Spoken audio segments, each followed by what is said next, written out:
ভাইয়াটার কথাগুলো খুব সুন্দর লাগে, সবাই একটু মনোযোগ দিয়ে শুনবেন। সুলাইমান বাদশার এই ঘটনাটা শুনে আপনি বুঝতে পারবেন আল্লাহ আপনাকে কি নিয়ামত দিয়েছে। ভিডিওটা স্কিপ না করে পুরোটা দেখুন। সুলাইমান বাদশা আল্লাহকে বলে, আল্লাহ আমি সকল মাকলুকাত সকল প্রাণীকে একদিন খাওয়াইতে চাই। তখন আল্লাহ বলে, এই সুলাইমান তুমি পারবে না। তখন সুলাইমান বলে, আমি পারবো। তো আল্লাহ নির্দেশ দেয়, যাও সুলাইমান, একদিন সবাইকে খাওয়ার অনুমতি দিলাম। তখন 40 মাইল পর্যন্ত খাবারের আয়োজন করলো।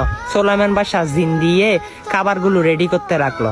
রেডি করার পর এখন সকল কিছুকে লাইন ধরতে বললো। লাইন ধরতে ধরতে প্রাণী, পশু পাখি, মানুষ সবাই লাইন কাতার বন্দী হলো।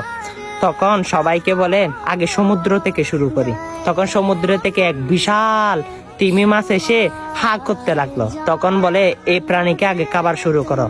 তখন খাবার দিতে দিতে 1 কিলোমিটার, 2 কিলোমিটার, 3 কিলোমিটার, 40 কিলোমিটার খাবার একেবারে শেষ হয়ে গিয়েছে। তখন সুলাইমান বাদশা বলে, আল্লাহ রিজিকের মালিক যে আপনি, আমি আজকে বুঝতে পেরেছি।